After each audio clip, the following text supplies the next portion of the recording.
हरि ओम तत्सत। नमस्कार आप सभी को। आज जो है एक बहुत ही सुंदर और प्रेरक एक घटना के साथ आए हैं। घटना कुछ इस प्रकार है कि एक बार स्वामी समर्थ राम सुखदास जी एक संत थे जो कि बहुत ही प्रसिद्ध संत माने जाते हैं। वह भिक्षा प्राप्त करके ही अपना जीवन यापन करते और भगवान का भजन करते थे।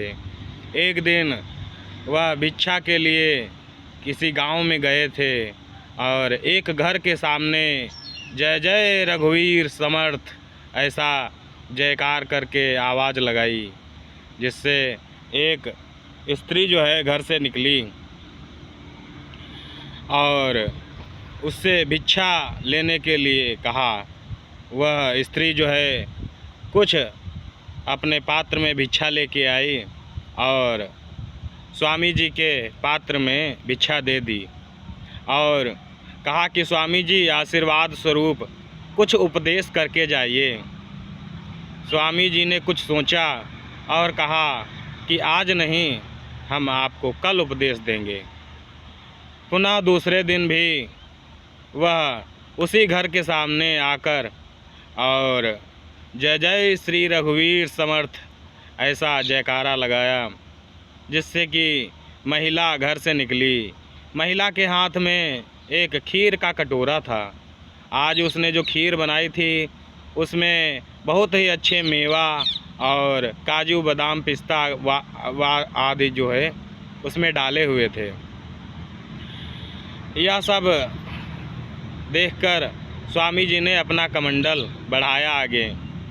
जैसे ही उन्होंने कमंडल खोला, कमंडल से बहुत ही ज़्यादा दुर्गंध और गर्दा की तरह डस्ट निकला और उस औरत ने जो है जैसे ही वह डालने चली, उसे दिखाई दिया कि कमंडल में जो है बहुत ही कूड़ा भरा है और उसमें जो है गोबर भरा है।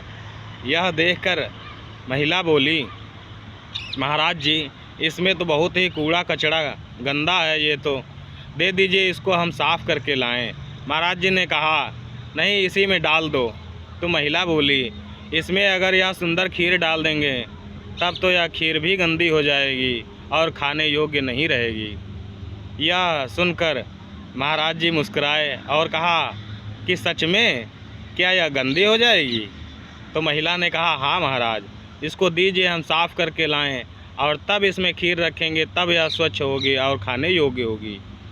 तो महाराज जी ने कहा स्वामी जी ने कि मेरा भी उपदेश यही है कि जब तक मन में जो है चिंताओं का और प्रपंचों का कूड़ा कचरा भरा होता है तथा कुसंस्कारों का और समाज का प्रपंचों का गोबर भरा होता है, तब तक ये किसी भी महात्मा के उपदेश अमृत स्वरूप होते हैं, वह उसमें डाले जाएंगे तो उसका कोई मोल नहीं रहेगा और वह उसी तरह निरर्थक हो जाएंगे जिस तरह यह सुंदर खीर इस कूड़े कचड़े से भरे हुए कमंडल में हो जाती।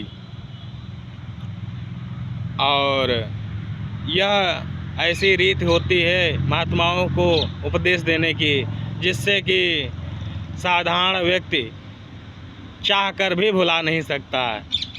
उस औरत ने ऐसा उपदेश पाकर बहुत ही अपने आप को कृतार्थ समझा और स्वामी जी के चरणों में गिर गई और आगे चलकर उसने निश्चय किया कि अपने संस्कारों का परिवर्तन करेंगे तथा मन शांत जब होगा तब स्वामी जी से उपदेश का ग्रहण करेंगे, जिससे कि हमारे जीवन में कोई परिवर्तन होगा।